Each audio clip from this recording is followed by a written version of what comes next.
To add color to a shape from your library is pretty straightforward, but first you need to have access to your library.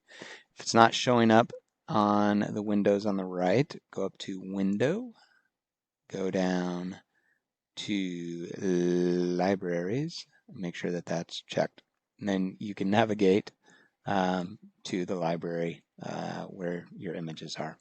So for instance, if I want to, I'm going to do this cat right here, this Cats 2 shape. What I'm going to do is just drag this over, handle it, there it is, I saw it, there it is.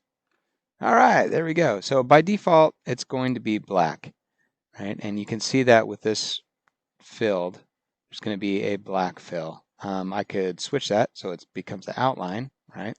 So the stroke is following the path, or I just simply have the fill selected. Now, if I wanted to do different colors within the C, the A, the T, I could certainly do that. Any part that is black right here has a fill associated with it.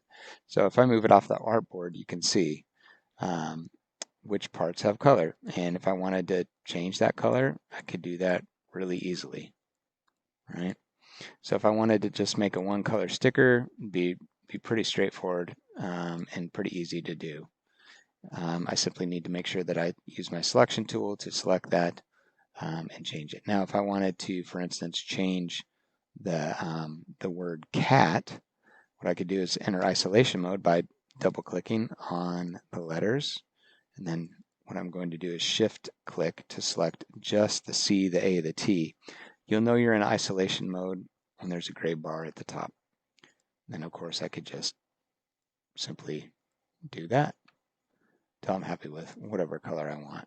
I think I'm going to go with more of an orange. Nope, that's definitely not orange. We'll go with that. Good enough. Then I'll click on that gray bar to exit isolation mode. So that now has two colors in it.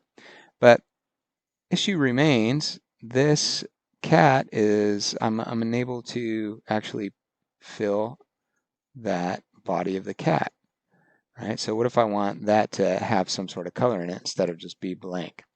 Might look more interesting. So if I want to have that orange, for instance, it's not going to work simply by choosing the orange fill, because what that's going to do is it's just going to make the cat outline that I drew orange. If I want to color something that doesn't have color associated with it, what I need to do is to turn that into a live paint object. Okay, so the way that I do that is go up to Object, choose Live Paint, and Make. Now, in Photoshop, there's a paint bucket, and you're able to fill empty spaces in Photoshop really easily. There is not a paint bucket by default on the toolbar for Illustrator. What you need to do is to click on these three dots at the bottom of your toolbar and scroll down to Paint. Then you're going to find the Live Paint bucket. So you can click and drag that into your toolbar. You can put it over an object if you want, or over an existing tool, which I've already done, so that's why it's kind of grayed out. If it's light gray, you can add it, but since I've already added it, it's in dark gray. And I just simply drag that on top of my shape builder tool because that makes sense in my world to do.